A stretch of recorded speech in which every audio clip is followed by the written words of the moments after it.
Morning, guys. Just an update on the truck in case any of you have been wondering what's going on with it. Well, I've been working on it. I'm pretty steady. I'm going to try not to make this a real wordy video because I don't like that myself. You're listening to some dipshit talking about stuff and you just want to watch a video. So anyway, I'll just show you what I've done to the truck and what I've got left to do on the truck. Okay, we're on the short list. And by that I mean a piece of cardboard that long. I'll zoom in sorta and you can see some of the things I've left to do.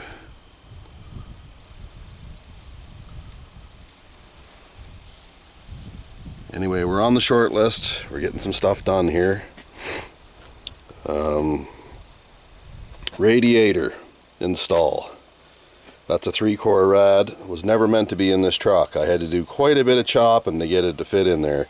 And even still, not a whole heck of a lot of clearance, but enough.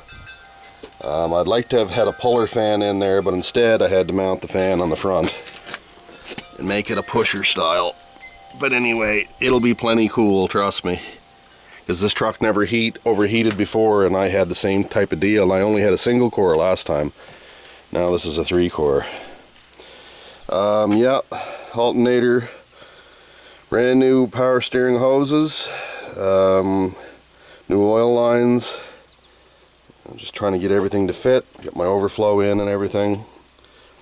I've run into a few issues here. The main problem being clearance on the headers down where the clutch slave is. And I'll kind of bear with me here. I'll show you what I'm talking about. Rather than explain it, I might as well just show it. I was going to take some photographs, but I figured a video would be just as good. I'll show you guys what I'm dealing with here. Anyway, there's my clutch slave. And you can see how close the header is to all that jazz. So I'm going to have to build some sort of a bracket to protect that slave, otherwise the header's going to melt that line and it's going to cause me all sorts of problems.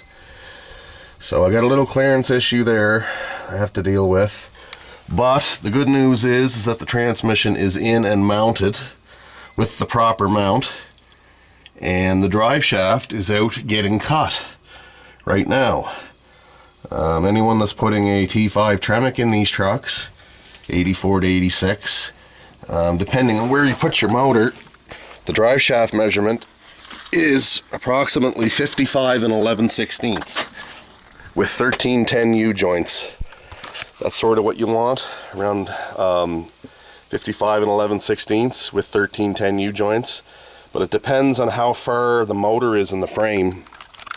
As you can see, I have it back as far pretty much as you can physically get it without it actually touching.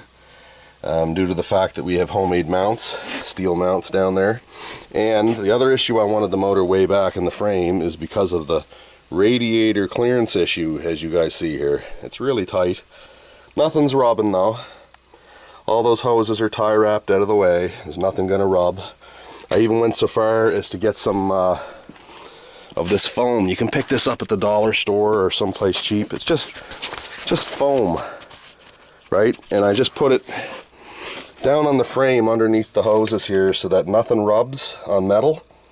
It can rub on the, I don't know if you can see that foam or not, but it's under there. It's right on the frame. I just glue it in with some Elmer's glue. Some like the adhesive spray, really tacky stuff. And that way nothing rubs. One other issue I run into, and I did not realize this when I had the transmission off, but there's a broken stud on the bloody tranny housing from the starter. I wish I had seen that. I would have taken it out before I put the transmission in, but anyway, I'll fix it. Yeah, so my battery's dying here, so I'll get my ass back to work. But anyway, we're getting close. We're on the short list.